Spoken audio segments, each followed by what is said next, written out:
ETM Hotel Rennie Sean, welcome and peace. My name is Sean. I'd like to thank everybody for tuning into this episode of Science with Sean.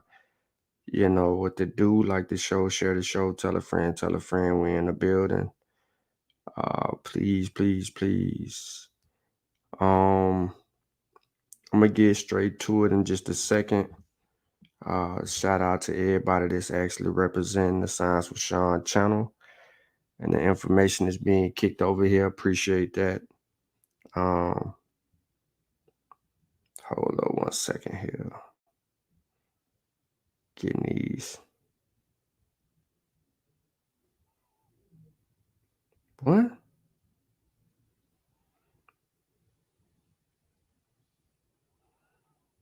That was weird. All right, anyway. So,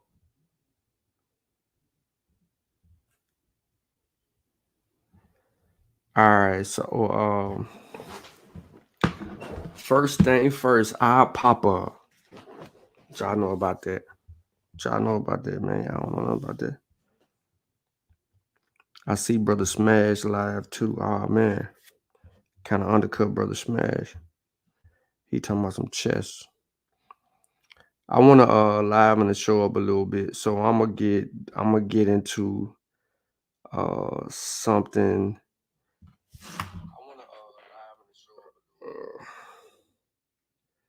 Hold on, I'm trying to switch something. I'm gonna get directly into a conversation an actual Facebook post that I put up. I want to talk about this post and the significance of it, and how dangerous it actually could be as well. I ain't expecting too much, man. You know what I'm saying? I know when the shenanigans is up, you know what I mean? I'm gonna be doing my thing with a very few. So I'm trying to pull my stuff up. Chrome been acting funny a little bit today.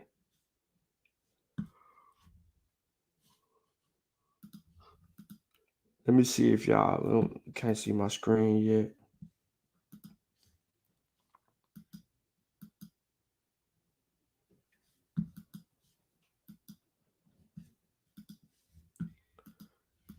What up, Chave? I see you the only one in the building right now. Somebody else. There's a couple more people in here.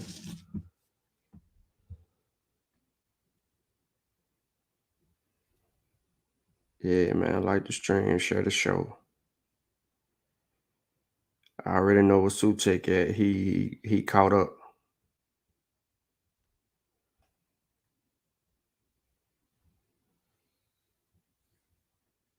What up, Kingdom? What's good, bro? What's going on with you? But yeah, here's my Facebook, right? Hey man, yeah, if you ain't checked this out yet, man, make sure you go check this out, man. Make sure you go check this video out right here. You know what I'm talking about? Get your hands on this video, right? It's that straight drop. I ain't even gotta say no names, you know. Go get that. Go watch that. Straight up. I'm trying to buy a little time, see if anybody else gonna come in the building. If not, we can get straight to it, man. I ain't tripping on that. So I put up a post yesterday on my wall, and it says you can't use herbs to detox a vaccine out of your body. What herb untrains the immune system? So now your immune system can think. These herbalists playing on your ignorance. All right. So let's get into some of the comments. All right, this person being funny right here, so we ain't really go speak to that ignorance.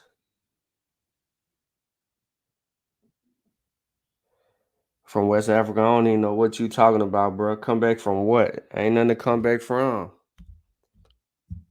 I ain't working out no pseudoisms. So what you gonna come back from? I ain't out here working out no pseudoisms.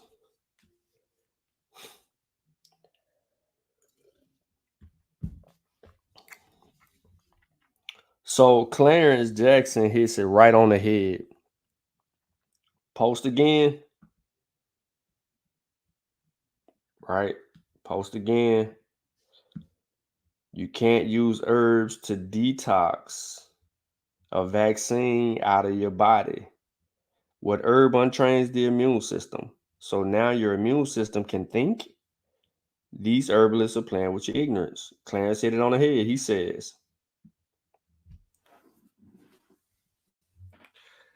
detox is such an unspecific word. Even the notion that this vaccine leaves toxins in the body without facts on what those specific toxins would be is weird. So we are assuming toxins and then using random herbs to remove toxins. We are assuming there without evidence or thoughts on what those toxins are. I see this as an education problem as well as a cultural one. I told him that he stole my thunder. Ain't too much going on there, but then we get all the way down. Shaniqua, and she says, please don't join forces with Clarence.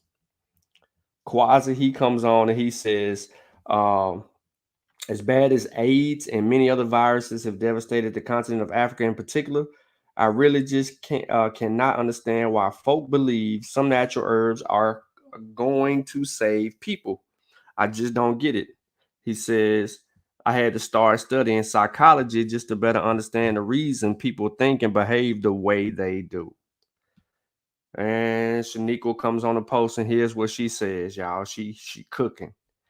You can use herbs to reverse the vaccine functions on the body. We need a lab together. What do you say? No, the heck you can't. Don't no herb have any impact on the immune system. That means herbs can change your genetics. So there's a herb out there that can change your genetics, your DNA. This is what we're dealing with. So CK, she slide in there, ask a question. Then we get these two sources which have not been read by Shaniqua. Then I come back and said, neither of them say they can reverse a vaccine, and I suggest you read those actually verse looking for something. She says, you need me to outline how genes are affected. And then I said, read my post. You clearly are unaware of the immune system and how it functions. She said, what's an immune system? Look, I ain't got time to argue with you. Get the book.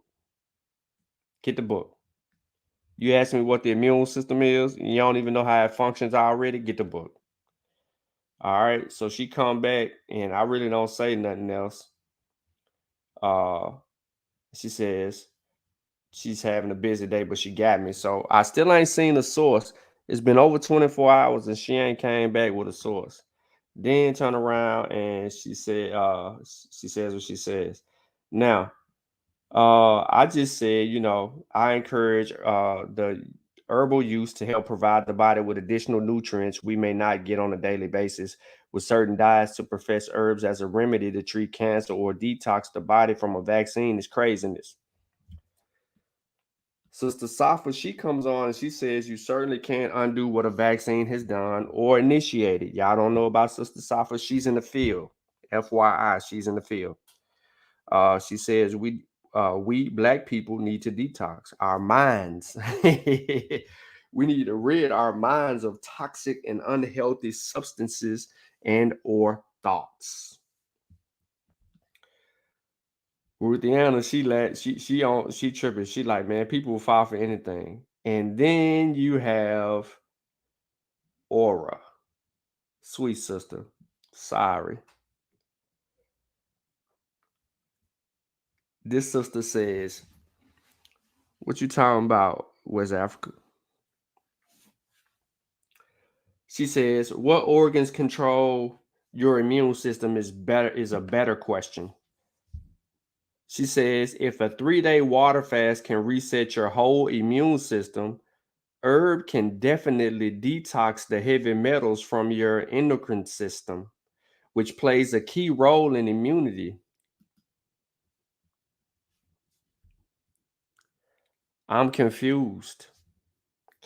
Whoever is telling you that you cannot use nature for any purpose, you need to get your money back. She said, y'all must don't know that the body only needs to be in a healing and restoration mode to clear anything from your system. So she believes that she probably can cure AIDS, HIV, and everything else. She says you can change your own DNA. You said iodine, man, get out of there with that craziness. She says you can change your own DNA. Folks just have to know faith in their folks have no faith in their own ability and too much fear in what the TV say. If you don't believe you can, that just shows you don't have the right healers around you. Believing, oh man, it get crazy. Watch this. I say, wow. And then I say, with all due respect, this doesn't require belief at all. What makes up the immune system? What organ deals with tears, nose, and hair? Your skin is the largest organ, which is part of your immune system. You don't have an herb that exists that protects the body from a novel virus or can suddenly reverse a vaccine. That's just not science at all. And I says you can't change your DNA either, sis. I don't know who told you that. I meant to say, but I suggest you dive a little deeper into studying biology and anatomy. I also study virology and immunology. And she says, Sean, you should do some research on placebo effect and nocebo effect when dealing with the body.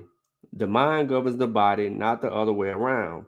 And if your herbalist don't know how the nervous system works, now she done went to the nervous system and how the brain works, they damn sure can heal shit else, can heal shit else in your body.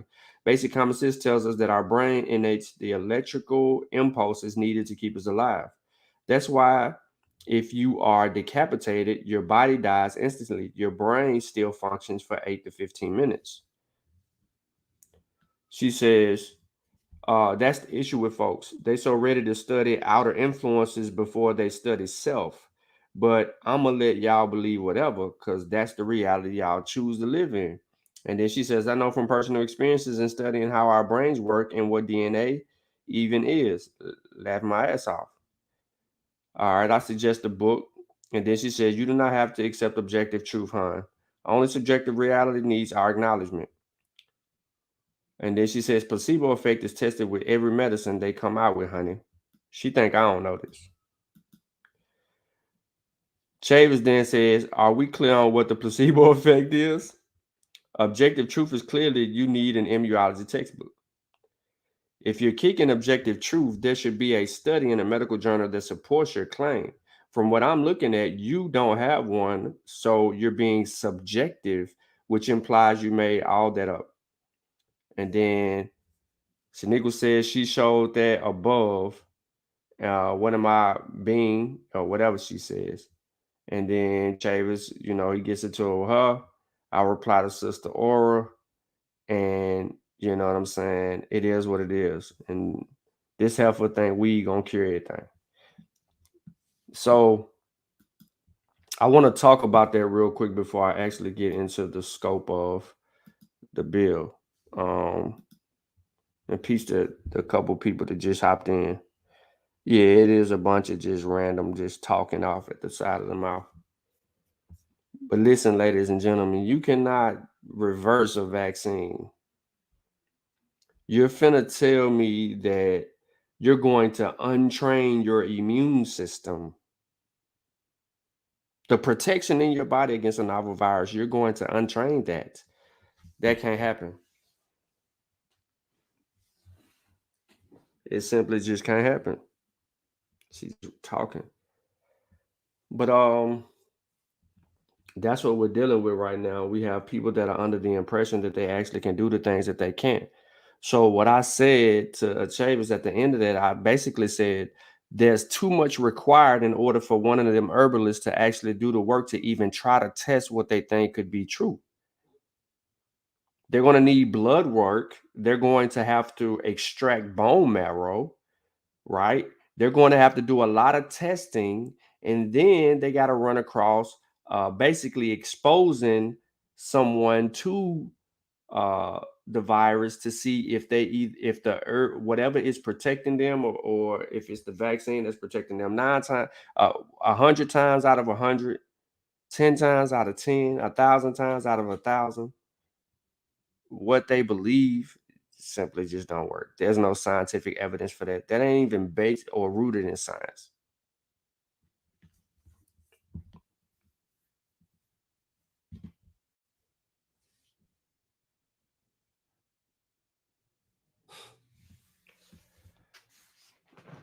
West Africa, I knew what you was talking about, but thank you for putting that in there.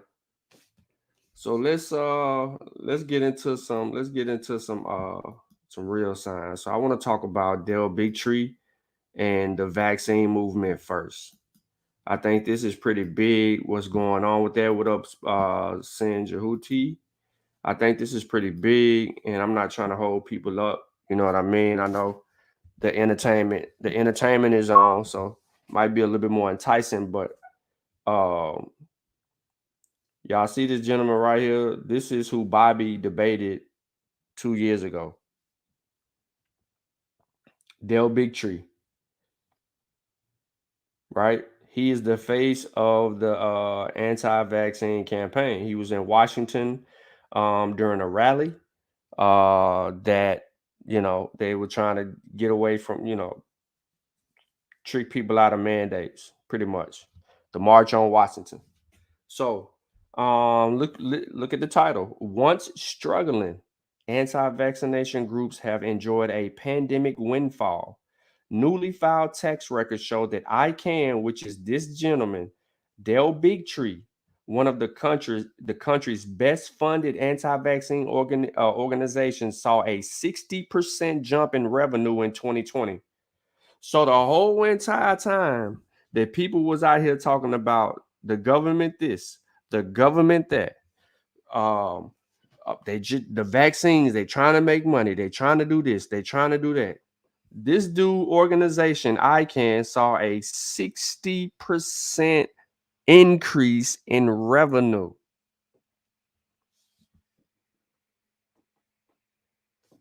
Who getting paid? This dude is getting paid to sell misinformation. So let's get a little bit deeper into it. So Del Bigtree in his closing speech last week's anti-vaccine mandate rally in Washington with a message below to a few thousand rally goers and the news organization assembled on a riser in front of him. We are no longer a fringe group. That's what he proclaimed. We are no longer a fringe group. The pandemic has been a boon for anti-vaccine community. With Bigtree's Informed Consent Action Network, ICANN, one of the country's best funded anti-vaccine organizations, among the biggest beneficiaries according to the newly filed tax records. It's reported that he generated $5.5 million in revenue in 2020, a 60% increase over the previous year. The funding underscores how lucrative the pandemic has been for a handful of groups that spread health misinformation and undermine public faith in vaccines. Those donations primarily come from private donors, including through Facebook fundraisers. Other large anti-vaccine organizations have similarly thrived during the pandemic. Association Press investigator reported that the Children's Health Defense, led by Robert Kennedy, has more than doubled his revenue in 2020 to 6.8 million. We got 11, $12 million right there between two people, Robert Kennedy and Del Bigtree. These are These are intricate pieces of the puzzle that we're dealing with when it comes to misinformation. Again, if you're unable to actually view the stream, you know what I mean. You know what you got to do. You got to go to your settings and you got to change your settings over, your quality over to advanced and get into 720 so you actually can see. Absolutely. 12 billion between Del Bigtree and Robert Kennedy, the two leading anti-vaccination groups in the country. So ICANN has been a juggernaut since 2016, led by Big Tree, a former television-producing anti-vaccine propaganda filmmaker. The nonprofit group initially made a name for itself, filing Freedom of Information Act lawsuits against federal health agencies in an apparent unfulfilled quest to find and report secret scientific evidence that might disprove the safety of vaccines or prove long discredited theories that vaccines cause harm, including autism. ICANN, which provided the text filing to NBC News, did not return a request for comment. Fueled by claims that the scientific community, the pharmaceutical industry, and the media organizations are conspiring to withhold these so-called dangers about vaccines, ICANN launched its internet show, The High Wire, in 2017. You've seen this show circulate around at the beginning of the pandemic. The show hosted Big Tree, featured a rotating cast of major figures in the anti-vaccine movement. In 2020, the program pivoted almost exclusively to COVID-19 content. Big Tree says the program attracts 6 million viewers per episode. 6 million viewers per episode. Man, I got 5.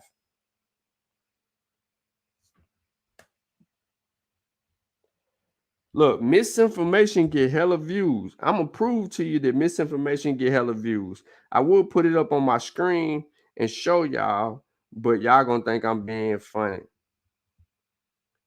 Y'all gonna think I'm being funny. Like for real, for real.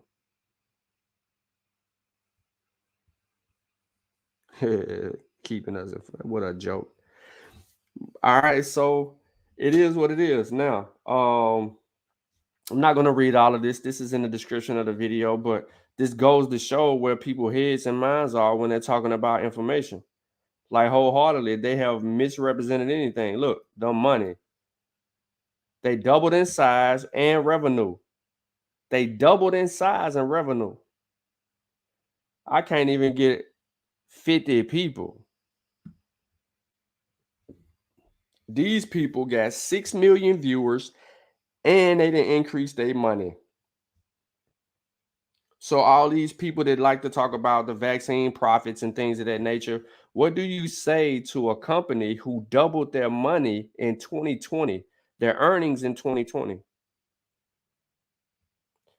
And all they're doing is making up false information to argue against mandates and other things, and they don't have a viable solution. All they do is create confusion and try to instill distrust.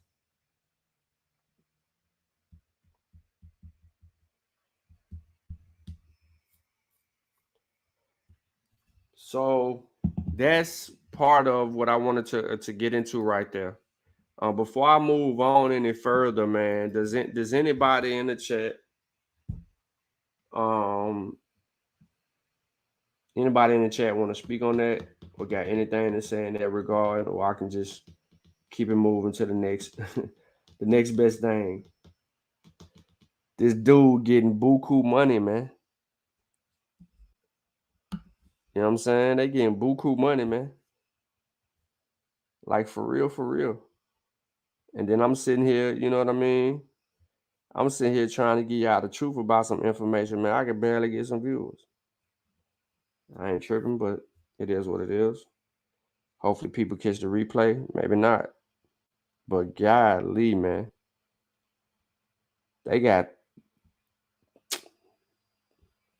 12 million just in 2020 off misinforming people.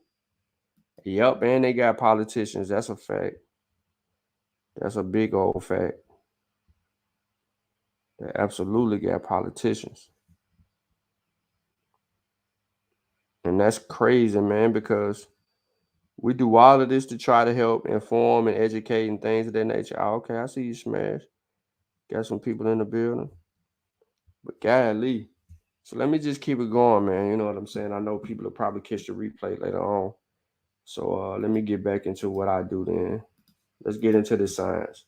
So there's a study out about Omicron variants. It was published yesterday. It says there's 4 Omicron subvariants now being tracked worldwide by WHO. You know, they got a BA2 dubbed variant of concern. All right, so for anyone who don't know, the variant of concern has a few more mutations than the regular Omicron variant.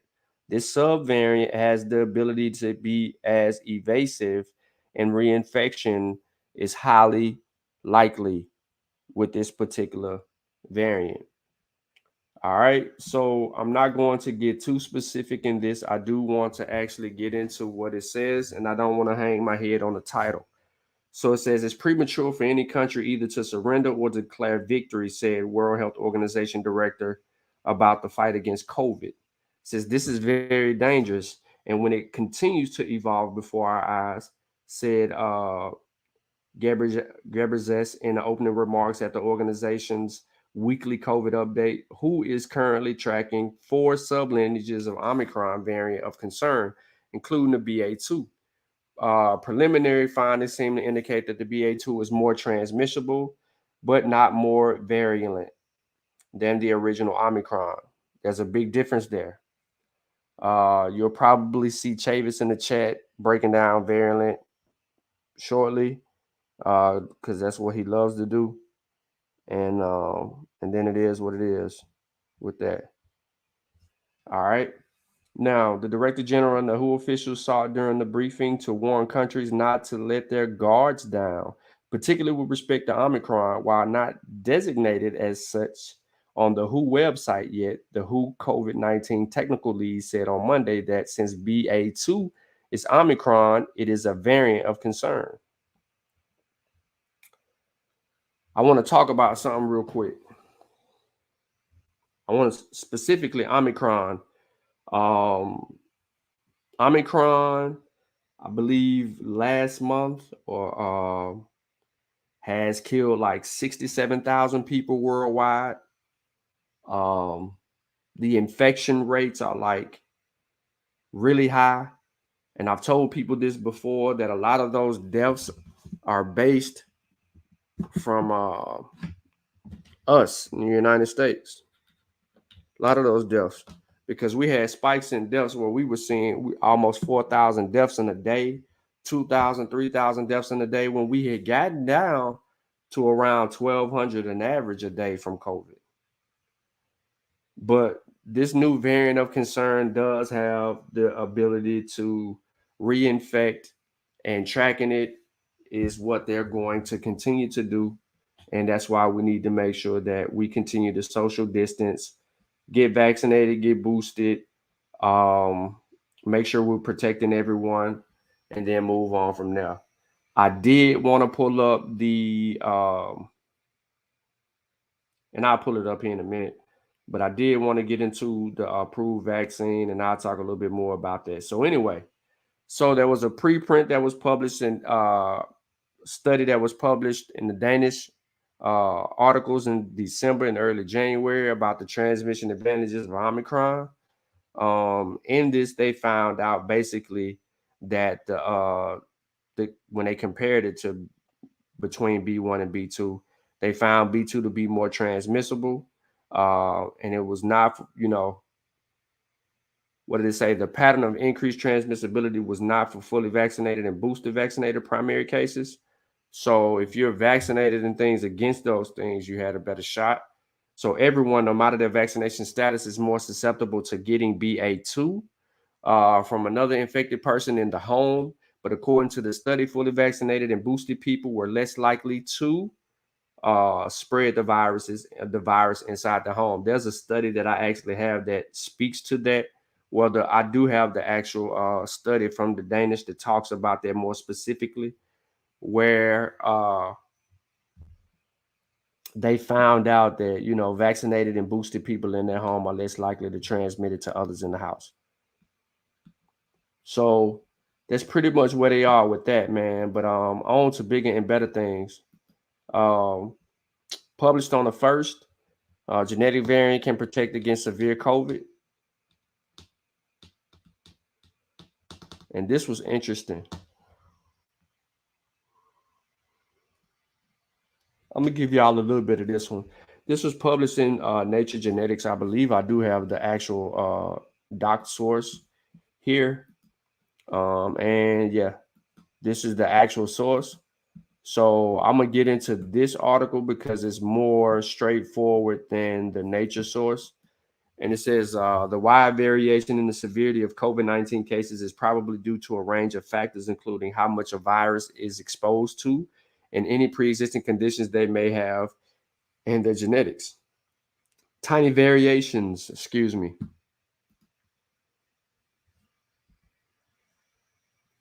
Tiny variations in gene sequencing can cause small and large changes in biology.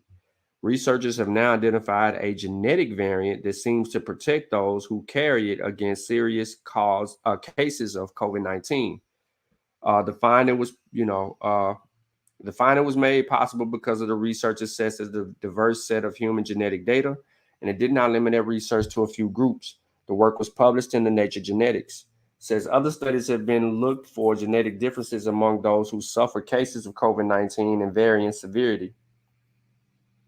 But those studies have primarily relied on DNA from people of European ancestry. For example, a DNA segment inherited from Neanderthals that is still found in many people outside of Africa is thought to protect against severe COVID-19. But the region that this DNA sits in contains other variants as well. So the exact sequence that's providing protection is still elusive. Identifying the genomic regions that can protect people from serious COVID cases may help scientists create effective treatments.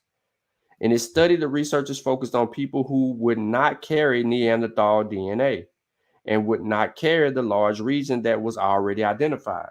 There was a tiny piece of that region, however, found in people with African or European ancestry. People with mostly African ancestry had the same protection as those of European ancestry. So the gene variant could then be pinpointed. The fact that individuals of African descent had the same allowed us to identify the unique variant in the DNA that actually protects from COVID-19 infection, explained first study by Jennifer Hutman, a researcher at the VA Boston Healthcare. Here you go. The researchers analyzed data from 2,787 COVID patients with African ancestry who had been hospitalized and 130,997 individuals from other studies that served as controls.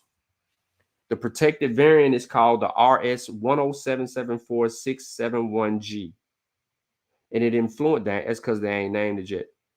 And it influences the size of the protein encoded by OAS1. Previous studies have indicated that variants that lead to longer versions of OAS1 protein are better at breaking down the virus that causes COVID-19, Sars Cov2. The study shows how important it is to include individuals of different ancestries. If we had only studied one group, we would not have been successful in identifying the gene variant in the case, said corresponding study author Hugo Ziebert, an assistant professor at the Department of Neuroscience at Karolinska Institute. By the way, speaking of this last paragraph, where it talks about had they only studied one group, they wouldn't be able to have this information. So when the trials came about to all of the people out there, and they were trying to gather people from all over, right? They're trying to talk to everybody. Hey, we're trying to get people involved in these particular trials and things of that nature. Everybody thought that they were trying to kill Black people, right? But this is the real reason that they were recruiting people to resolve stuff, to be able to resolve things like this. These studies promote the advancement of not the body of knowledge and the science in itself so that we could resolve things quicker. Imagine had we had a larger population of African ancestry in these trials 2 years ago. There would have been some things that they would have been able to identify earlier on that probably would have saved more lives. But due to our vaccine hesitancy and our reluctance in trusting the government, things kind of spiraled downhill.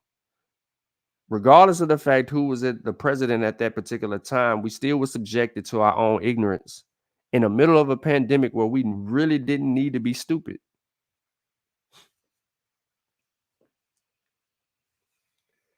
So again, this is the actual main source. And as I stated, it's a little bit more difficult to read than versus the other ones. But you can get into this source in the description of the actual video, and it'll pinpoint some things out to you if you want to go the extra mile and understand, excuse me, what I was just reading. But here is the variant. And this is what they're telling you: to test the splice acceptor variant RS1077461 against other candidate variants. We perform stepwise fine mapping using individuals of both European and African ancestry. And then they give you the rundown so people can understand what the study is about. And then they provide you with the methods and things of that nature so that you can follow. And they get into everything that's actually necessarily needed to provide you with the substantiated data. So if you want to look at the data and draw from that data to fully understand or comprehend, if you can follow the science, then you're good. But the best thing that I would do when looking at this particular article is to pay close attention to the methods. What did they do in this? You see, they used ethics, study participants, LD. I don't know what this means, to be honest. Meta-analysis, fine mapping, VA MVP summary statistics, BQC, which is an abbreviation, 19 summary statistics, and they continue to study all the way through there. And then they get to a point to where they will take you and go deal with everything else. But this is the most important part of it. I mean, you can abstract it out, right? You can abstract it out, but the meat and potatoes is in the methods. When people like, I don't need, when we're arguing with people about what they say they can cure, we want to properly address their methods, because that is where the problem lies. Anytime people is arguing about information, their methods are a cause and a concern, because if they make a mistake, this is where it's found in their methodology. Despite whatever conclusion that they came to, if they came to a conclusion under false pretenses, then it was just a guess. But then that guess, I mean, people would have to replicate that testing over and over until it becomes, pretty sound scholarship.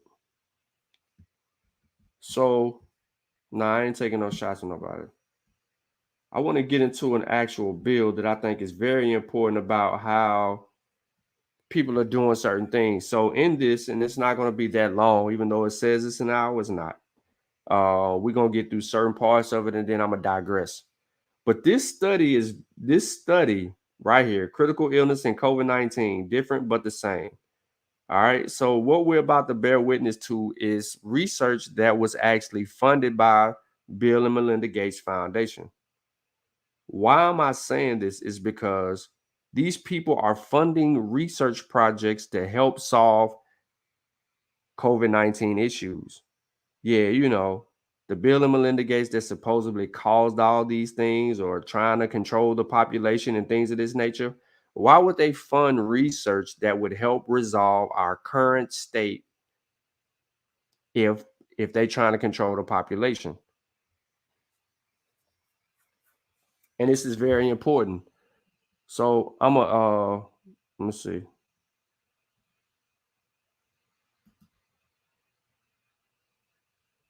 I'm gonna get us right here because Dr. Werfel, he's introducing himself early on, and then he gets into his presentation, but I don't want to hear all the mumbo jumbo. As we move forward, ideally beyond the pandemic, how we might use some of that information to treat people outside of COVID-19. This is my disclosure slide. There's no conflicts relevant to this talk. So I know many of you have cared for COVID-19 patients. Many of you have cared for patients in the ICU. I would note, actually, before I go on, that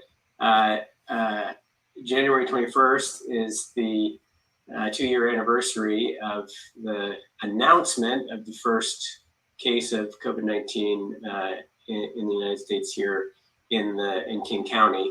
So wasn't planned this talk, but to be on the anniversary, but maybe it's appropriate. Anyway, getting back to my talk, the case I want to describe to you is something that we saw early in the pandemic in March of 2020, and it's the case of Besto.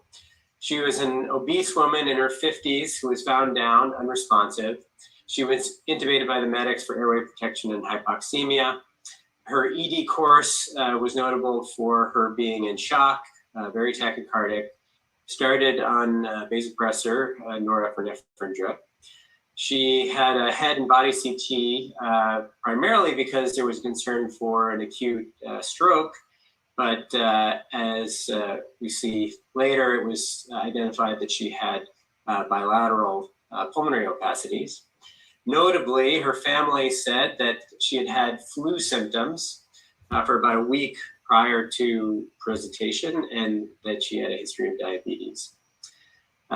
When she was evaluated in the ED, she had an ABG that showed that she was quite hypoxemic with a PaO2, FiO2 ratio of less than 100. She had an elevated lactate, elevated anion gap. Her CBC was notable for mild lymphopenia. Her coags were also mildly abnormal. Her LFTs were normal. And as I mentioned, as shown on the right, she had a chest x-ray that shows hazy bilateral opacities that were very much confirmed on the CT chest shown below with diffuse alveolar filling process, in some place, very, very dense consolidation. She was aggressively volume resuscitated, started on broad spectrum antibiotics. As I mentioned, she was on vasopressors and those were escalated. It was attempted to place her on lung protective ventilation given that she qualified for severe ARDS, but she didn't tolerate this because of severe acidosis. She was initiated on hemodialysis for anuric renal failure and that severe acidosis. In terms of how she progressed, it became kind of a familiar story, unfortunately. She had an unsupportable shock and hypoxemia, and she died within 48 hours of admission. I would note that at this point very early in the pandemic, we weren't doing ECMO for these sorts of cases. Later on in the course, she might have qualified for that. I think it's obvious, given the topic of the conversation here, that this was ARDS and septic shock due to SARS-CoV-2 infection. And I think, unfortunately, it was indicative of a lot of what we then saw as we move forward. So in case you hadn't kept track, the pandemic is still ongoing. This is pulled from the Johns Hopkins website a couple of days ago now, noting that there are over 300 million cases and over 5 million deaths.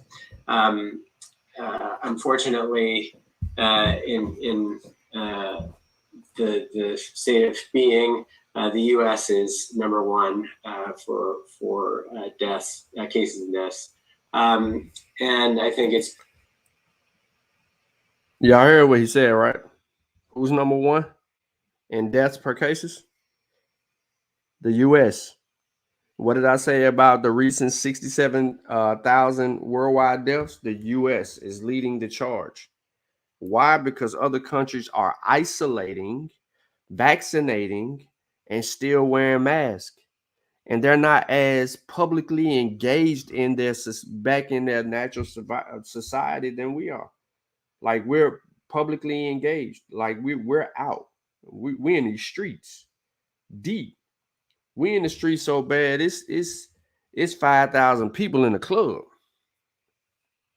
with no mask on, with COVID like a motherfucker, and don't care. They got COVID and don't care. I was watching a live the other day with some dudes that was doing shows, and this dude literally said, "I don't even care if I got COVID. I'm getting on a plane and I'm coming to the event." I was like, huh? But listen to him again. In the state of being, the U.S. is number one for deaths, cases and deaths. And I think it's clear that there is an ongoing need for better understanding of how we deal with COVID-19. In particular, critical illness is common. So as I'll get to later on, approximately 5%, 5 to 10% of the patients who come into the hospital end up needing intensive care management. As you can see, this is drawn from Oxford University website that pools data from all over the world. And again, you can see that the United States is leading the world in terms of ICU bed utilization, commonly exceeding 25,000 on any given day, and much higher than other very well-developed nations. This is just a snapshot of a couple days ago in the setting of the Omicron surge. And what you see is that there were 67,000 total ICU beds in use in the United States, and that about 26,000.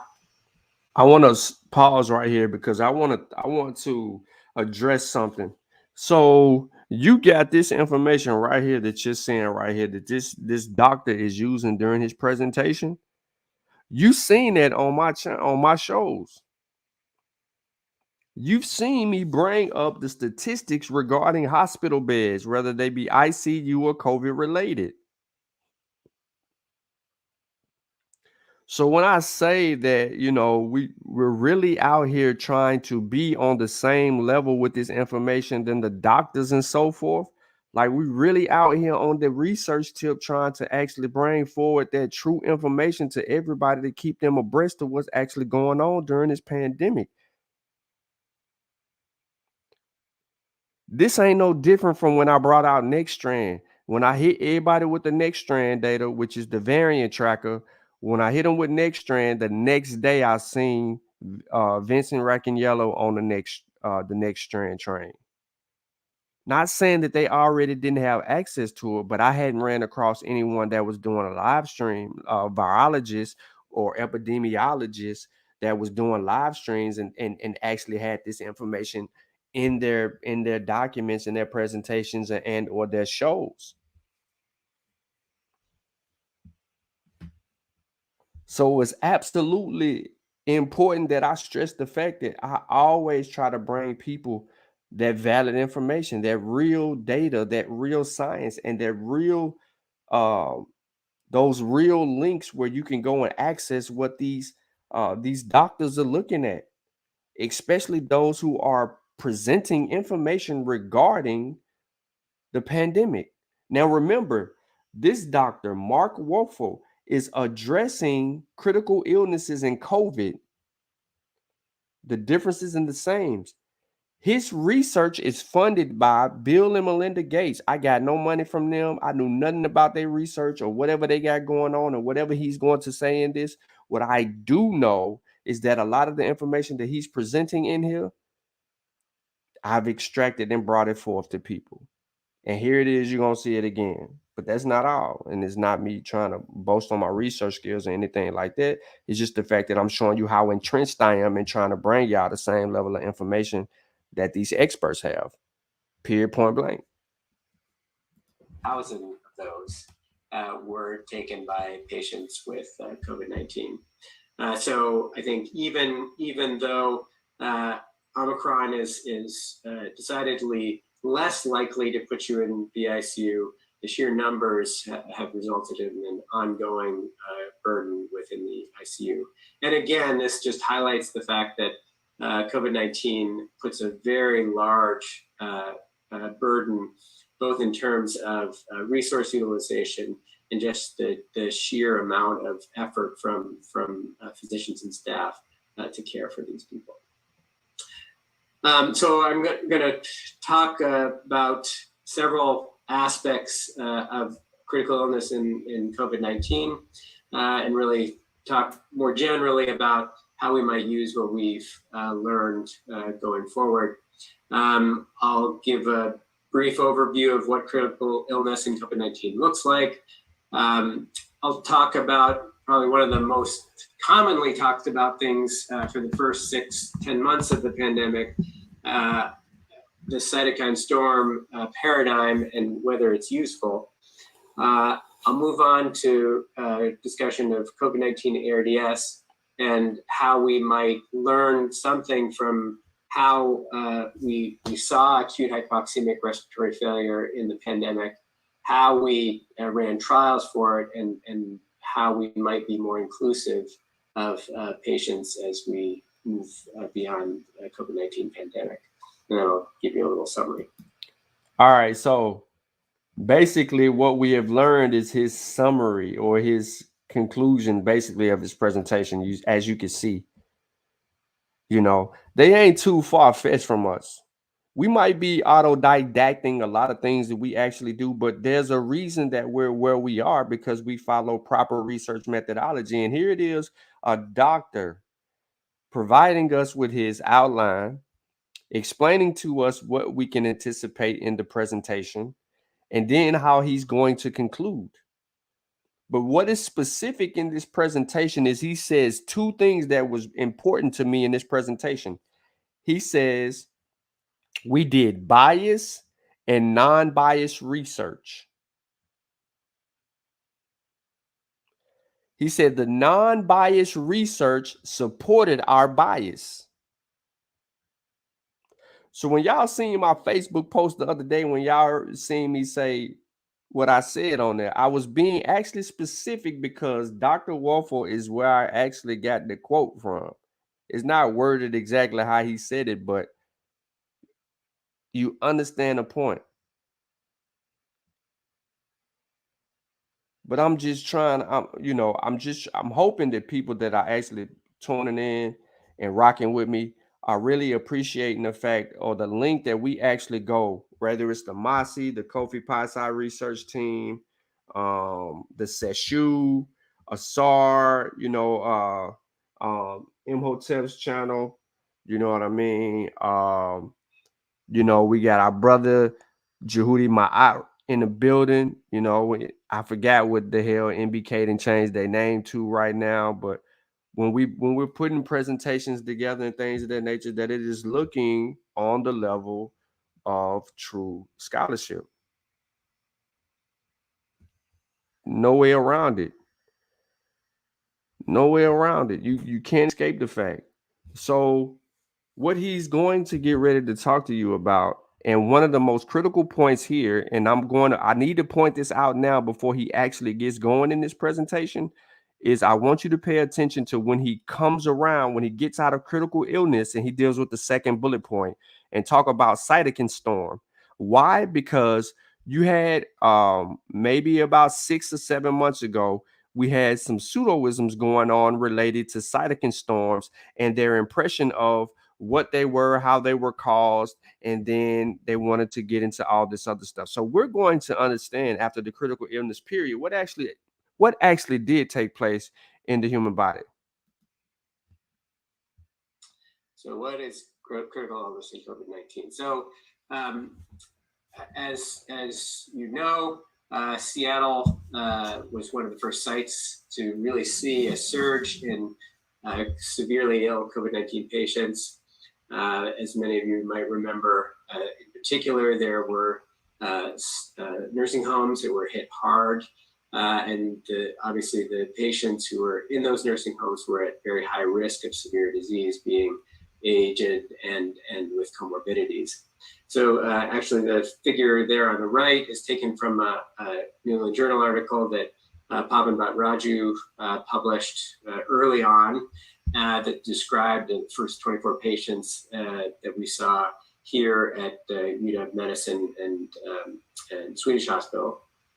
So critical illness was seen in about really over 25% of the COVID-19 hospitalizations at that point.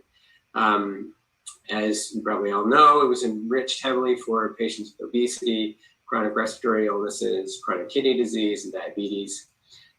Severe hypoxemic respiratory failure requiring mechanical ventilation occurred in about 75% of the people who were transferred to the ICU. Shock was common, as was seen in the vignette before, about 70%. Acute kidney injury was seen in about 30%. Early on in the pandemic, the mortality was particularly high, somewhere in the 50% range. And the median ICU stay was, for survivors, was 2 weeks. So it was already shaping up to be a very, very difficult situation as far as the ICU. So how did this play out over time? So this is from the virus registry, a group of hospitals put together through the Society for Critical Care Medicine. This data from 168 hospitals in 16 countries, though primarily from the United States, between February 2020 and November 2020. So this is giving you a picture of how the critical illness pandemic evolved over the months following that initial description from Pavan. So as you can see, the patients were similar in that they were predominantly male, they were predominantly obese. There was a high burden of comorbid conditions, particularly diabetes, hypertension, and chronic kidney disease. The hospital length of stay was about a week, though if you ended up in the ICU, your length of stay was considerably longer, on the order of 2 weeks, similar to what Pamela described. The mortality remained high, in particular for people who were above 75 years of age, which was a large portion of the initial group that we had seen here in Seattle. The mortality was over 50%, although the overall mortality as it evolved was closer to 35. A high proportion of those hospitalized and ICU bound were mechanically ventilated as expected. As you can see, if you look at the outcomes, in particular the mortality, as you add on the level of organ support necessary, so no organ support necessary, you see that the mortality is in the 10 to 20% range. As you progress through to a patient similar to the one I initially described on mechanical ventilation, renal replacement therapy, and vasopressors, the mortality is in excess of 70, 80%, very, very high mortality. And so this was after, this was several months after the initiation of the pandemic. We had already learned something about how to treat it, but the mortality and the burden in terms of organ support needs remained high. So I could go on and on, you know, that there's literally tens of thousands of reports on the epidemiology of COVID-19. But I just wanted to get you up to speed briefly. So I want to move on to why we care beyond. So you're not a ICU doc that focuses on COVID-19. You want to take care of other patients in the future. Hopefully we're moving beyond the pandemic. I think it's really important for us to look back on what we've done, because we've done an enormous amount, both in terms of basic and translational research, and then an enormous amount of clinical trials have been completed. Probably in the hundreds of thousands of participants have been enrolled. So what can we learn from this? We really need to take something forward. So I think it's important that this is a novel pandemic. It's beyond that initial phase where we were all very scared and had no idea what to do. But I think just thinking forward to another novel pandemic, we have to try and evaluate what might be repurposed, right? So we have a lot of information about what we had tried in the past for ARDS, for sepsis, et cetera.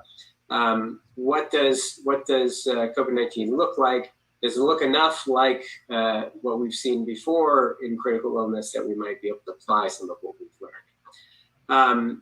We really need to think about this for the post-pandemic era, because we're going to go back to very full ICUs, as we saw just a couple of months ago before the Omicron surge happened. Our ICUs were full with non-COVID patients. So this is going to happen again. What can we learn from all that we've learned in COVID to treat the non-COVID patients? And I think, again, importantly, we will see another pandemic, unfortunately. Maybe not in my lifetime, but it'll happen. And we need to develop ways, sort of paradigms to more quickly understand what's happening and implement processes that might save lives. So in comparing and thinking about what makes the most sense to compare with, I think COVID-19 in general is a form of sepsis. And so I think it makes a lot of sense to compare what we've seen with COVID-19 critical illness to pre-COVID sepsis. And there are some basic things to understand and some differences that are notable. So obviously in COVID, we have a very homogeneous population that I think actually made for a much better research effort, because rather than trying to understand the heterogeneous processes that might be involved in general sepsis populations, we had a single pathogen. And so at least it would be hoped that some of the processes going on would be more uniform. Respiratory failure, very common, both in sepsis admitted to the ICU and in COVID. As I'll talk about, we saw a considerable amount of shock. I should say that within the respiratory failure, one potential difference between the form of respiratory failures we've seen in COVID versus sepsis is that COVID is primarily a direct form of ARDS. That is to say, Sars Cov2 is directly affecting the respiratory epithelium and causing inflammation and damage within the lung. Whereas in sepsis, although a large proportion of sepsis cases that we see are direct injury from most commonly pneumonia, bacterial pneumonia, there are a significant number of cases that have ARDS secondary to some process such as abdominal sepsis. So there are slight differences that you would expect between the two.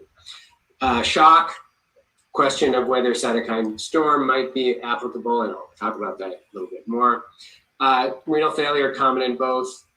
Evidence suggests that they're both most commonly ATN.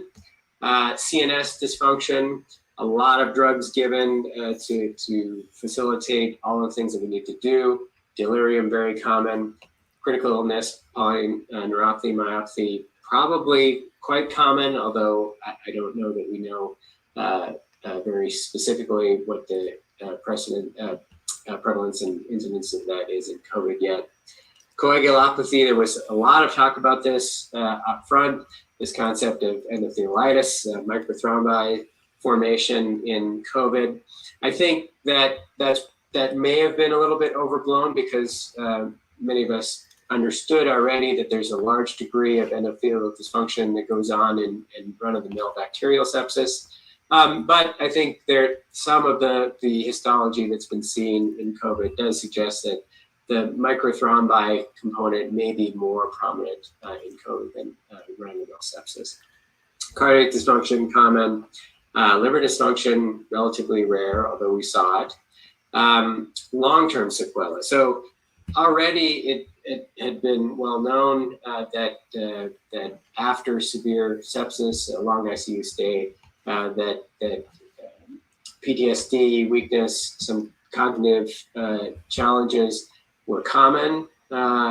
In the COVID setting, I think we've heard a lot more about it, and that some of that may just be because of public awareness. But there is certainly some evidence to say that the so-called long COVID syndrome exists, and that it has multi-organ involvement. The organ that I think we've been particularly interested in, and I think definitively is more involved than run-of-the-mill sepsis, is pulmonary fibrosis. Post-COVID pulmonary fibrosis is not common, but it does occur, and when it occurs, it can be quite severe. Finally, I'm not going to talk about it much today, but a lot of my prior research history has been in genetics and genomics. What we've seen in COVID is that the genetic risks for COVID susceptibility and to susceptibility to critical illness is very strong. There have been multiple genome-wide studies that have all focused in on a locus on chromosome 3 that contains several chemokine receptors and chemokines and proteins that respond to early antiviral response that show replicable, very strong associations with outcome. Part of that may just be, as I mentioned, we have a single etiology, so the phenotype is more pure. But I think we're going to hear more about that as time goes on and what influence it might have on therapy. So as I alluded to, I want to talk a little bit now about the cytokine storm paradigm. Is it real? And how we used it, has it been useful? So this figure is from a review that was published in 2020, early on in the pandemic, describing the concept of cytokine storm. As many of you probably know, much of the literature, recent literature about the concept of a hyperinflammatory state came out of the CAR T-cell therapy literature. Cytokine response syndrome, CRS, is a dreaded complication of CAR T-cell therapy and results in elaboration of the so-called cytokine storm with multiple different inflammatory cytokines, chemokines, both type 1 and type 2 interferons. And most importantly, some literature documenting that blockade of IL-6 in particular with tocilizumab, which I'll talk about a little bit more in a bit, successfully treats this cytokine storm in response to CAR T-cell therapy. And I think really pushed some of the early interest in cytokine storm in COVID-19. So what is cytokine storm? There are multiple different criteria, and so I'm not going to belabor the point. I think it's very nonspecific in terms of its clinical presentation. Looks a lot like sepsis, fever, fatigue, headache, tachycardia, shock. All organs can be involved. I think from a laboratory standpoint, the sort of standard things that we look for are evidence of elevated ferritin, potentially elevated triglycerides in the setting of HLH. But fortunately or unfortunately, the true definition of cytokine storm is vague. So what early evidence was there that cytokine storm actually existed in COVID-19? So this is actually a study that came from Mount Sinai. As you all know, Mount Sinai and many of the near hospitals saw a huge surge, initial surge of COVID-19 patients, many of them critically ill. They did a great job of capitalizing on those big patient populations, enrolled a lot of patients and studied them well. So this is over 1,900 patients that they looked at in terms of early cytokine responses. It was very simple. They compared healthy donors against patients with COVID-19, and then patients who had received CAR T-cell therapy and developed CRS or didn't develop CRS. So sort of taking the prior well-published, well-documented example of a cytokine storm and comparing it with COVID-19. And as you can see, there was certainly an elevation in IL-6, very, very wide distribution of responses.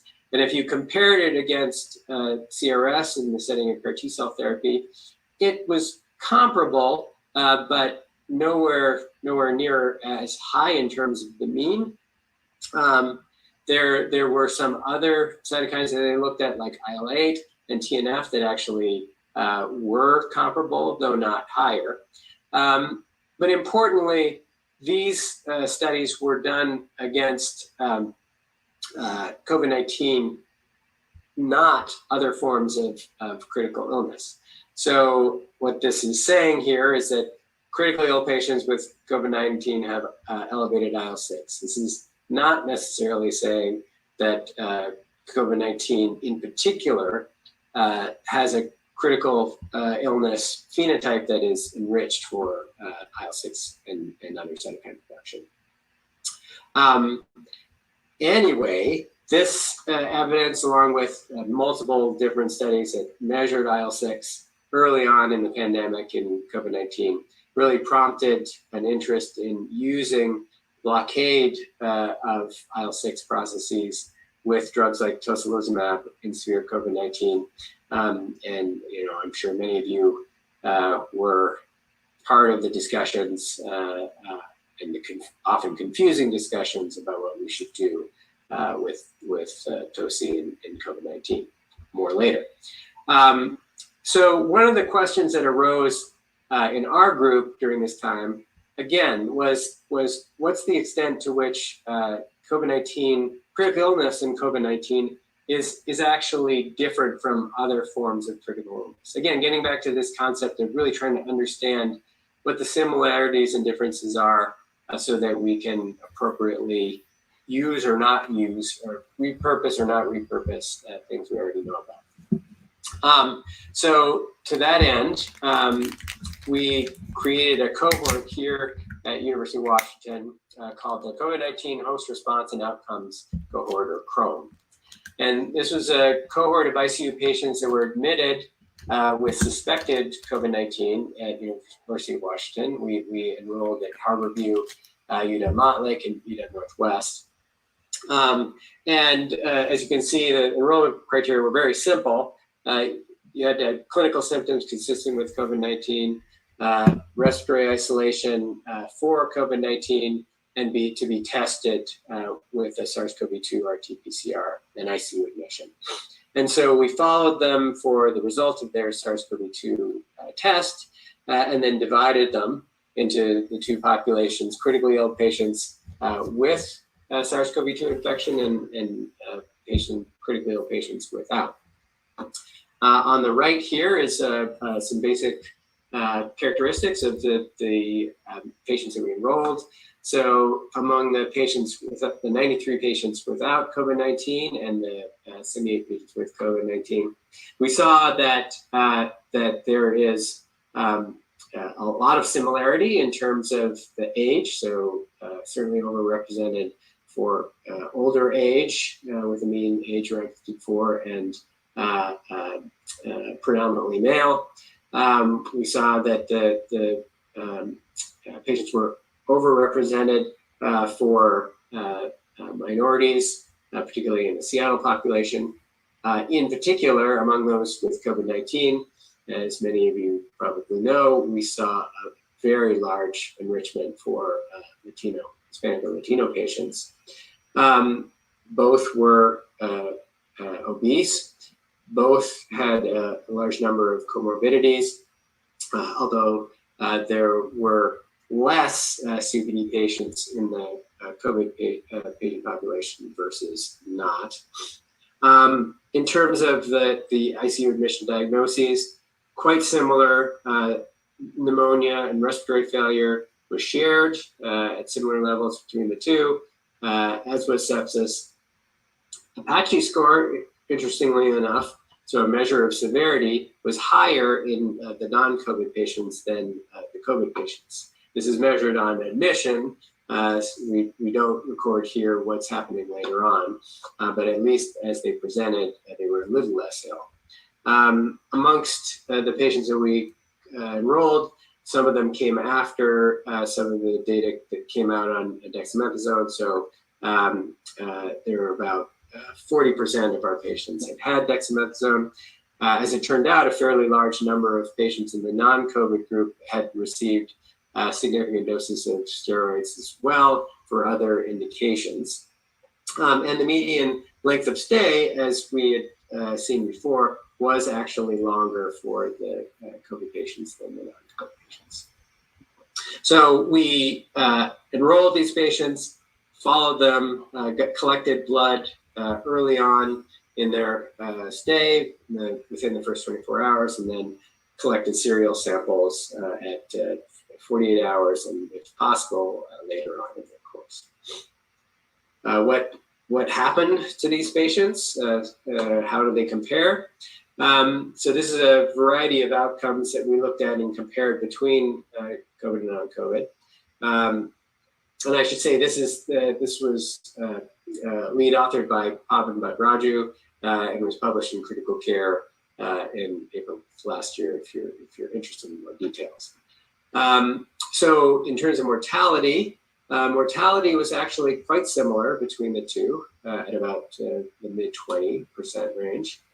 As we had seen before, the prevalence of ARDS and COVID-19 much higher. So almost 50% of the cases that we enrolled in the COVID-19 group had ARDS relative to 10% in the non-COVID-19. Other events, interventions were fairly similar. Both had developed shock, both developed AKI and severe AKI at a similar prevalence. Renal replacement was slightly higher in the COVID-19 group, but not much. And actually thromboembolism was very similar between the two. So I think overall, what we took away from this is that that as we might have predicted, ARDS much more common, mortality maybe a little higher, but overall a lot of the other aspects of critical illness were similar. So we were interested then in what the biologic milieu looked like. And so we measured a panel of inflammatory cytokines, chemokines, as well as measures of endothelial dysfunction in the samples that we collected early on in the course of enrollment. And what I show you here is a funnel plot showing you the full change, essentially. So if you're to this side of the middle line here, you were lower in COVID-19. If you were on this side, on the right, you were higher in COVID-19. And how high in the plot denotes how significant the association was. And importantly, here is the cutoff point for just a nominal p-value of 0.05. Because we were looking at multiple different markers at the same time, we corrected for multiple comparisons. And so the threshold we used was this Bonferroni cutoff of 0.002. And using that cutoff amongst the 24 markers that we looked at, we only saw 3 that were significantly differentially regulated. Importantly, IL-6 was not one of them, nor was IL-8. They did not show, they were elevated, very relatively high in terms of absolute amount, but not differentially present between COVID and non-COVID. Whereas we saw that angiopoietin 2, which we had actually predicted would have been higher in COVID, was actually lower in COVID relative to non-COVID. And that's a measure of endothelial dysfunction. Soluble TNFR1, a measure of inflammation, general measure of inflammation, was lower in COVID-19, whereas S-RAGE, a measure of epithelial cell damage, and serum amyloid A, general marker of inflammation, looked very high in COVID. We looked a little bit more closely then at a broader range of markers to try to understand really what are some other individual markers that might mark a difference between COVID and non-COVID. And this comes from a manuscript that Eric Morel has in review. the same population, only slightly more samples. And we see that maybe as expected, the interferon response and interferon stimulated mediators are markedly elevated in the SARS-CoV-2 population relative to the negative population. So interferon gamma, CXCL10 or IP10, and another measure of T-cell modulation, I guess I would say, soluble PD-L1, all significantly elevated in SARS-CoV-2 relative to the negative patients. But again, when you look at the distribution of IL-6, IL-8, TNF, similar between the two. So in terms of the concept of cytokine storm in COVID-19 as opposed to other forms of critical illness, the conclusion we came to, for the most part here, is that cytokine storm exists in most critically ill patients. There's a signal for antiviral responses in the COVID-19 patients, but the sick patients, whether you had COVID-19 or not, all had evidence of elevated pro-inflammatory mediators like IL-6, IL-8, and TNF. So those were studies that we did looking at individual mediators that we had chosen a priori based on hypotheses that we would have guessed from prior studies in sepsis, ARDS, and organ failure. But we moved on to a study that looked in a more unbiased fashion at what is different between COVID and non-COVID. So this is work funded by the CDC, the Bill and Melinda Gates Foundation.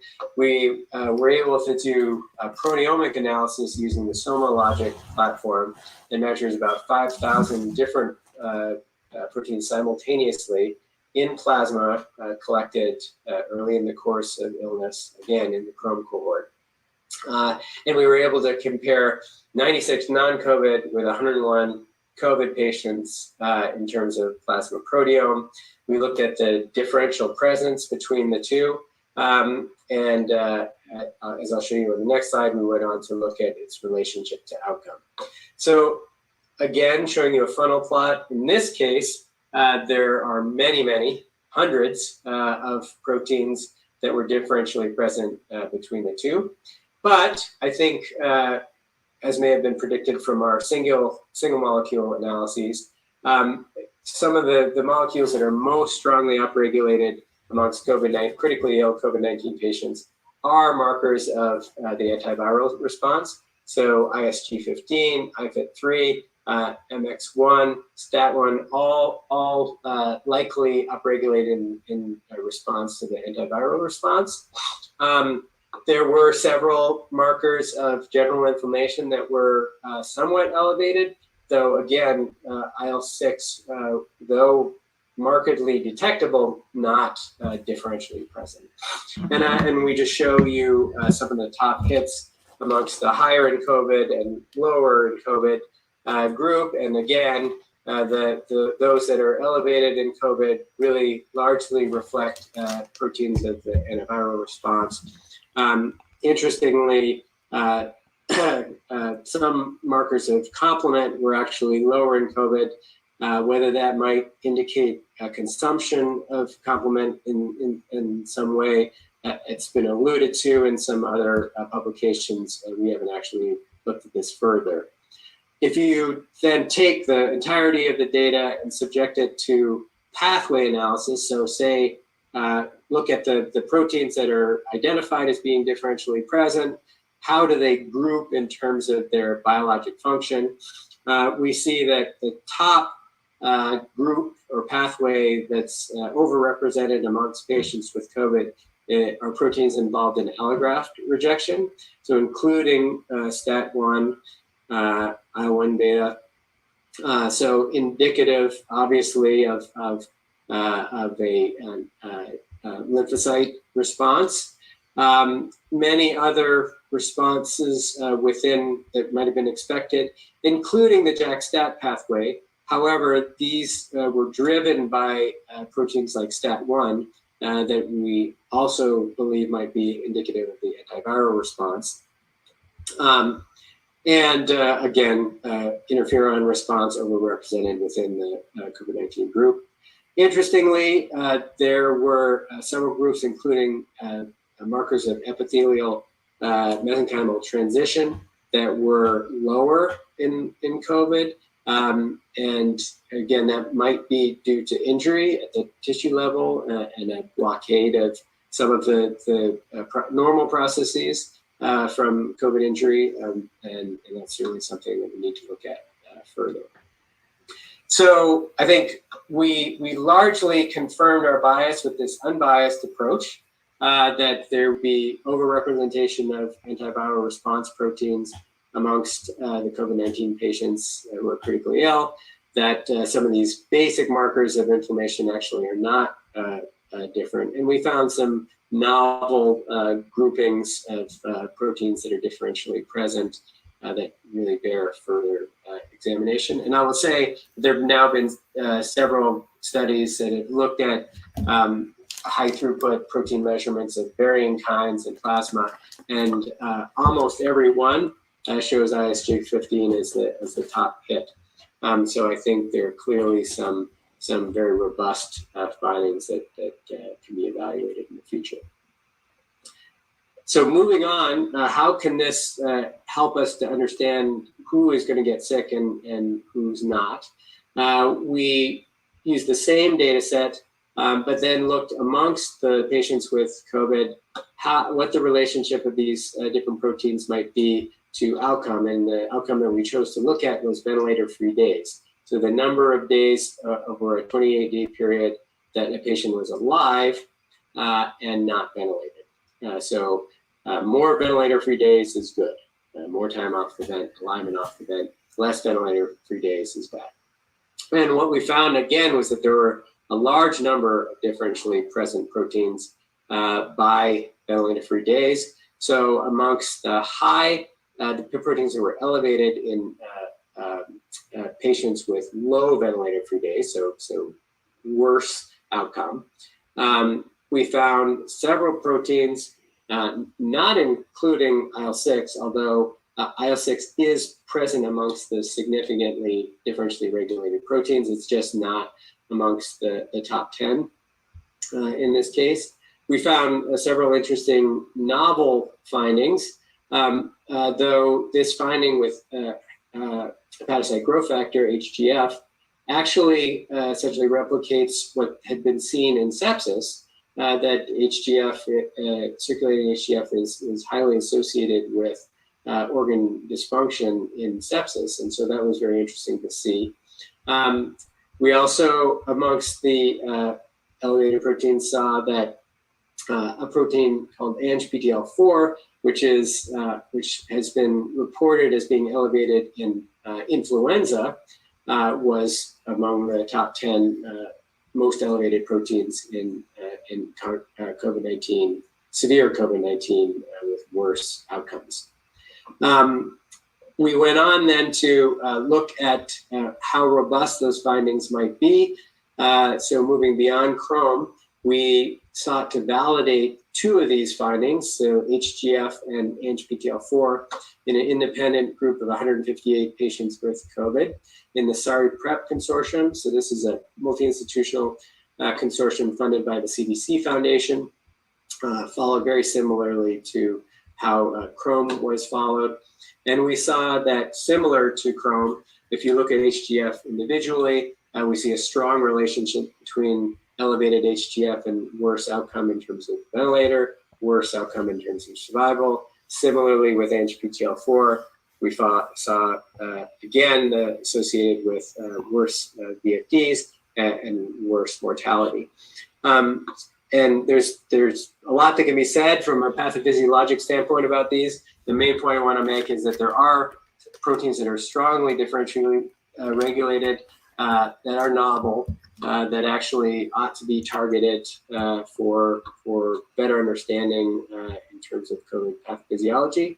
Nonetheless, there were several proteins like IL-6 that were strongly differentiated, regulated, and did replicate in terms of prior studies that showed that IL-6 does mark people with elevated IL-6, does mark people with poor outcomes in COVID-19.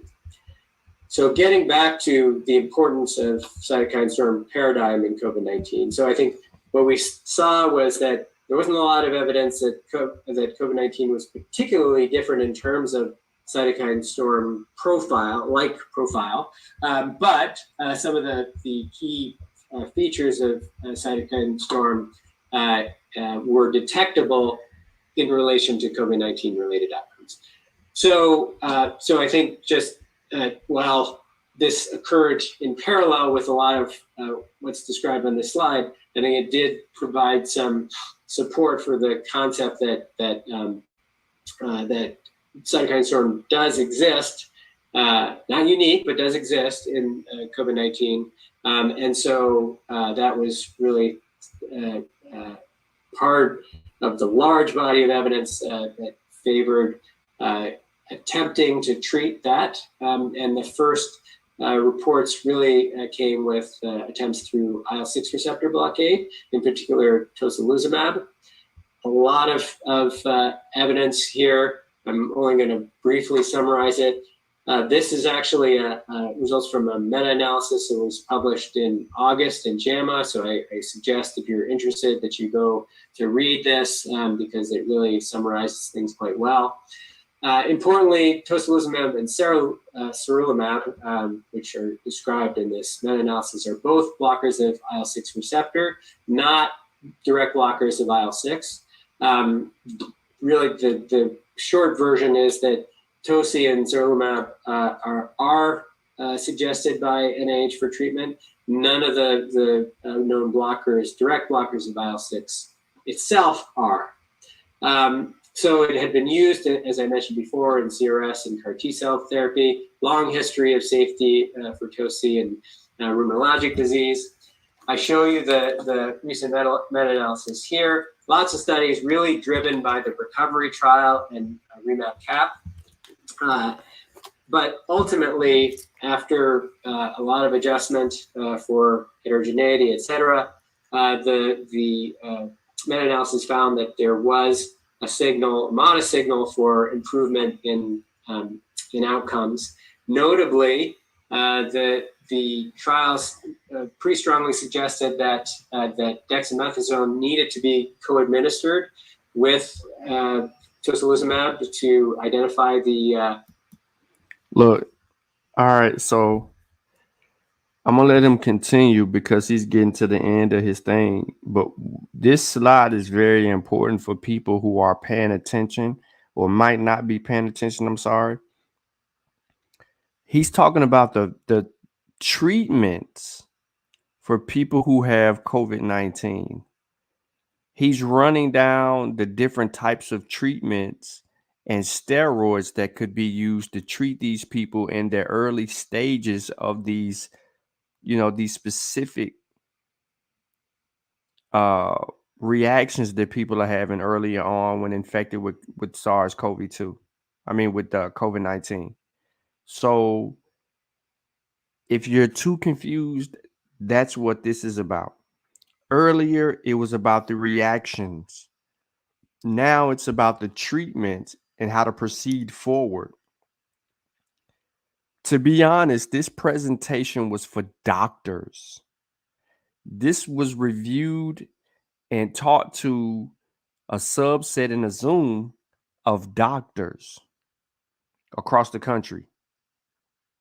All right, you heard in here which research was biased in-house, and then the non-biased research was funded by Bill and Melinda Gates Foundation. This is the remainder of that information that was verified through non-biased approach.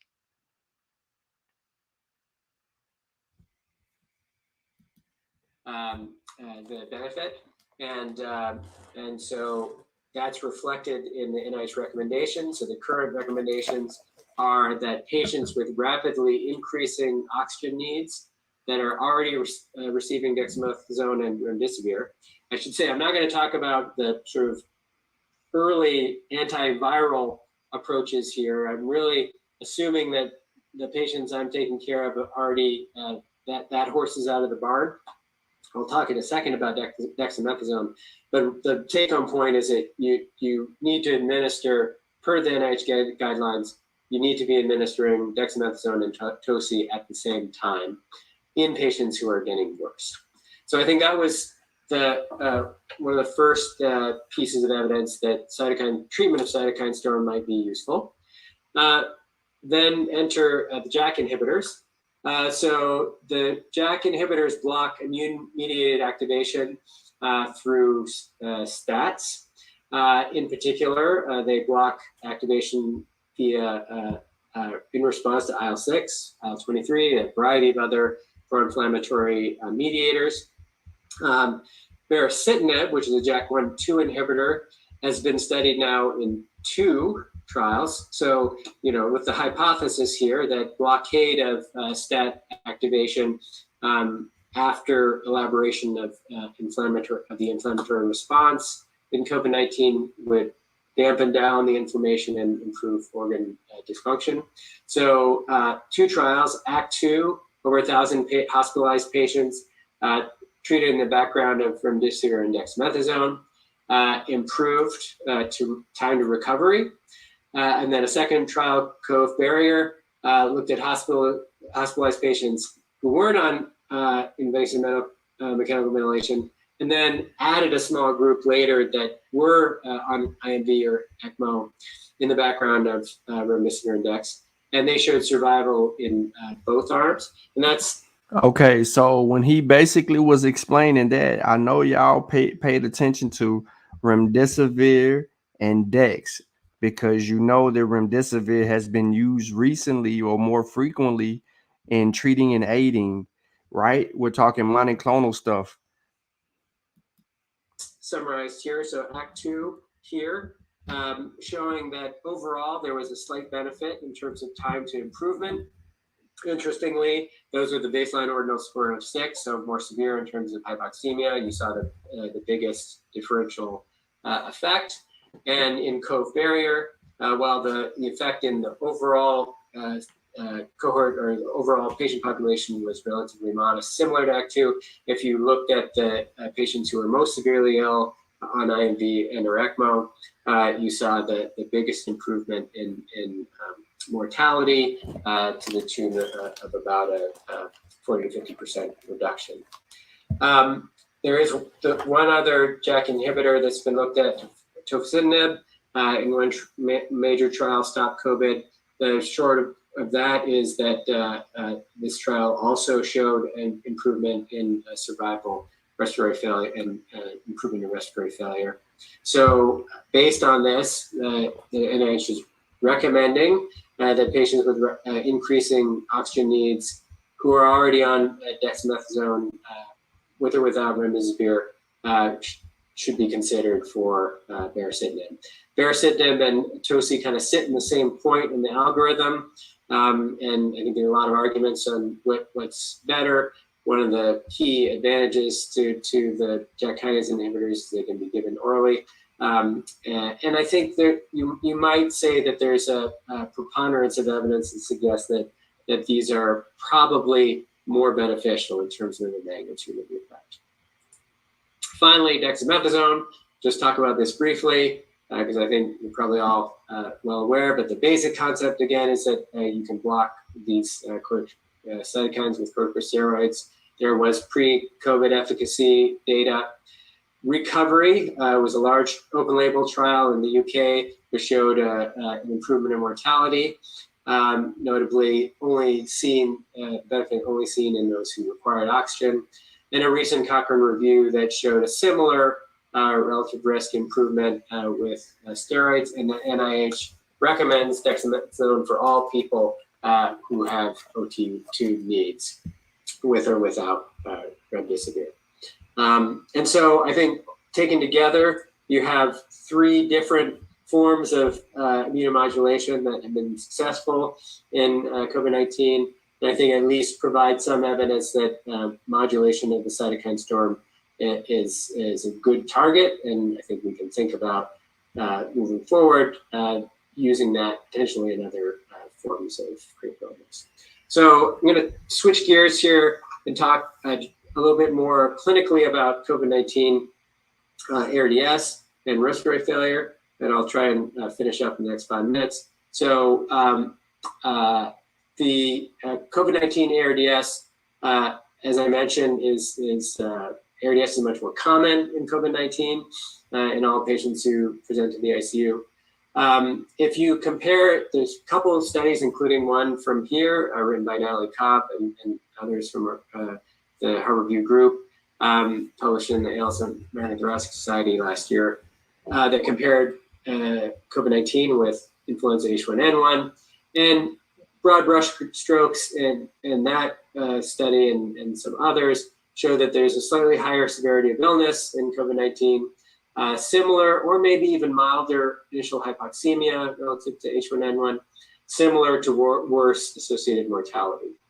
The findings on imaging, very similar, COVID-19, H1N1, diffuse alveolar opacities, a lot of ground glass, as well as dense consolidation. And if you look at the histology, so this is from a study that looked at histopath in COVID-19 deaths, they found that the histology is very similar to other forms of ARDS in terms of epithelial cell damage, alveolar edema. The notable differences were that there's a lot of microthrombi and mononuclear infiltrates as opposed to polymorphonuclear infiltrates that we see more commonly in bacterial sepsis. So there was a lot of talk about how ARDS might be different in COVID, but I think that the prevailing wisdom now is that for the most part, it's the same as what we've seen before. And so we pushed to do things that we already knew work.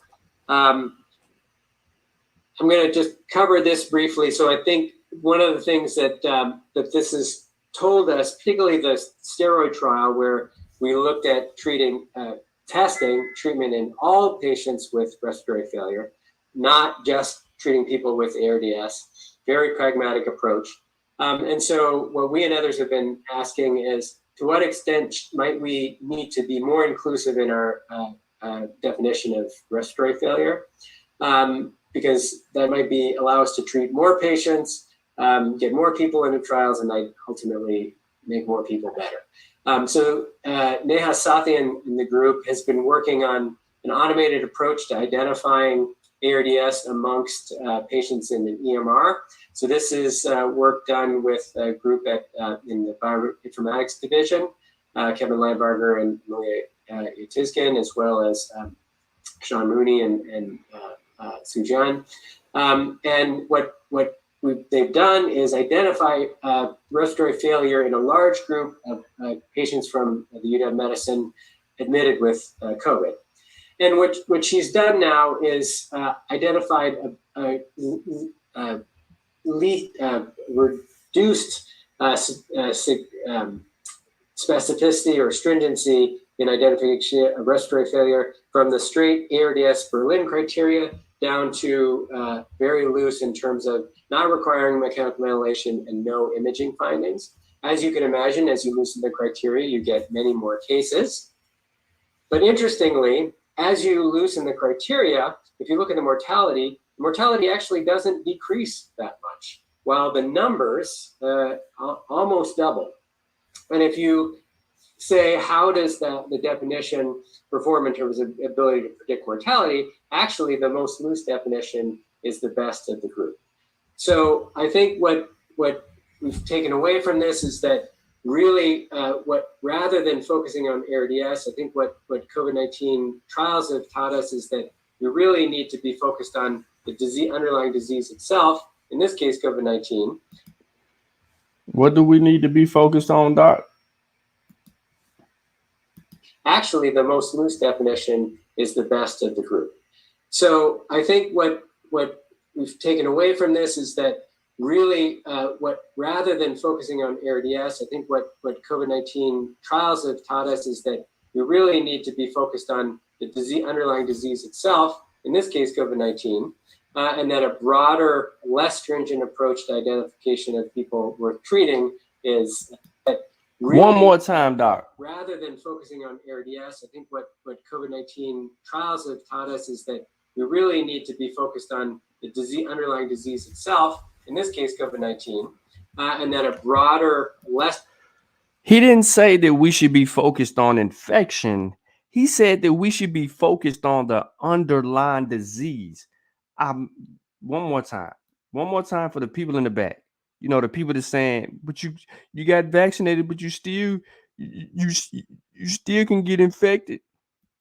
What we've taken away from this is that really, rather than focusing on ARDS, I think what COVID-19 trials have taught us is that we really need to be focused on the underlying disease itself, in this case, COVID-19, and that a broader, less stringent approach to identification of people worth treating is may be beneficial. And there's a lot of interest in shifting the focus. So in the meantime, what do we do? Well, I think I've told you the main high points of the treatment trials. I will point you to the very well written UW Medicine Critical Care Management Protocol written by Nick Johnson in Jamestown in Occam. Definitely look it up. There's a lot of good information in there. Look up the NIH treatment guidelines, but largely, other than the immunomodulatory stuff, it's doing what we already know to do in terms of management of ARDS. So I'll just briefly go over this. I think that the long and the short of it is that there's a lot in COVID-19, in the bevy of COVID-19 literature that we can actually take forward to other forms of critical illness, and that it's given us the opportunity to focus in on a very homogeneous underlying cause and identify these potentially useful therapies. And I hope actually as we move forward, we can learn from that and really expand our ability to treat critical illness in general. Lots of acknowledgements. I'm just going to leave this up, but many people at UW, both in our division, nephrology, radiology, AID, genetics, bioinformatics, people at SARI Prep, lots and lots of hardworking research staff and funding from Bill and Melinda Gates, CDC Foundation, NIH, and Roche Diagnostics. All right, so there you have it, man. The doctor go in and do his work and then give his acknowledgments and then talk about how, you know, who all paid or actually participated in the research.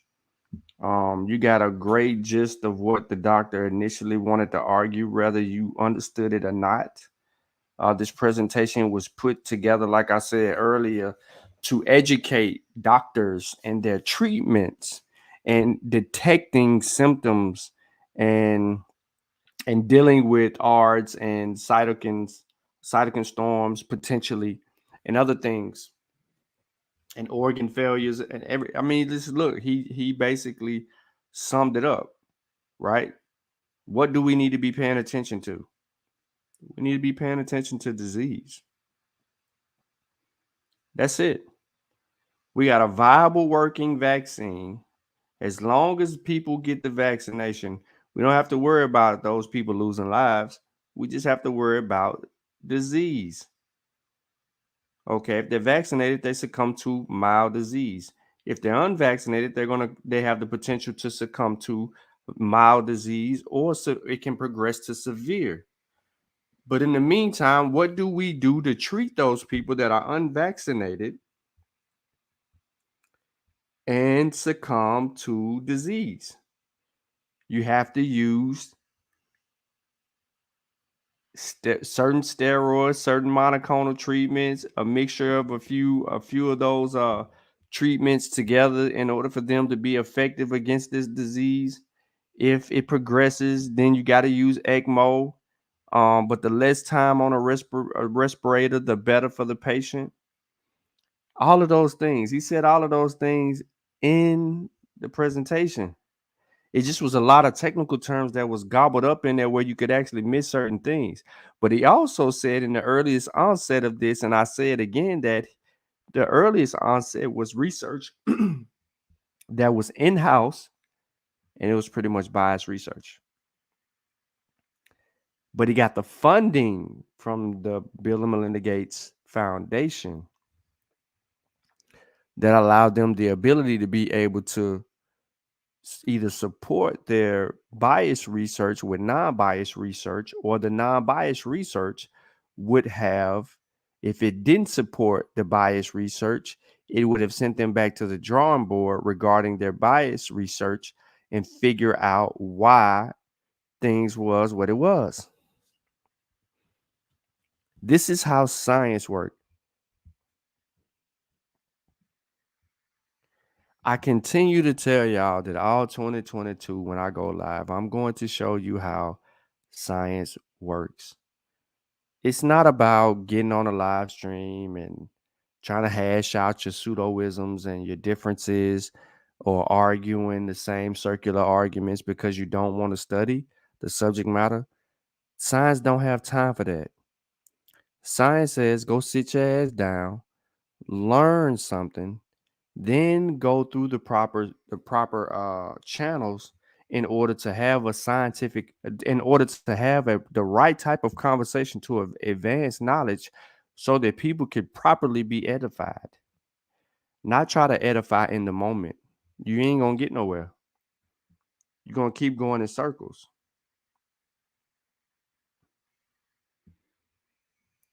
So the point of the matter is simple. Yeah, we didn't understand all the big words. Well, we might have understood certain things, but what I do is I listen for the things that I know, and then I go study, I go look up the things I don't know. That's what I do. So therefore, I can at least be a part of the conversations. But I needed everybody to know when they were talking about treatments for infected people and the severity of everything that they were speaking in reference to. But I needed you to also know that most of what they were Dr. Wolfel was referring to was pretty much some of their biased research that was done at UW Medicine. And then when they got the grant from Bill and Melinda Gates to actually go in and critique that research non-biasedly, then they were able to hash out if there was any differences, or come to an honest conclusion and say, hey, based on what we've uncovered in our research, it stands. But 2022 was all about how science works. It's not about microwaving anything. It's about it's about the sitting over the stove, standing over the stove, not sitting, standing over the stove and cooking. It's about preparing your meal on Monday. You gonna cook it on Tuesday, but you got your, if it's meat, you marinating your meat either the day before or 2 days before, whatever your preparation is. You're doing that. And when it gets to the day of when you need to cook, it's seasoned and well prepared and seared for you to cook it up and do your thing. That's all it takes. Give yourself the time to actually understand the subject matter and then come out and have a conversation about it, because that's what science is telling you to do. You can't put the pandemic in a microwave for 30 seconds and then think that it's going to come out right. Most of the never mind, I don't want to go in that direction. But what I'm not aiming at one particular group of people. I'm aiming at a lot of the information that's all over social media. Because remember, I showed you earlier in this whole bill is that two sisters was talking about they can reverse a vaccine's effectiveness at protecting the body against a novel virus. Then they call them toxins. Like the entire understanding of that is ignorance. So you're telling me that there's an herb that can identify with the body and tell it to do something that science has yet to not uncover itself. That's groundbreaking research right there. A herb that can reverse a vaccine's ability to train the immune system to protect itself.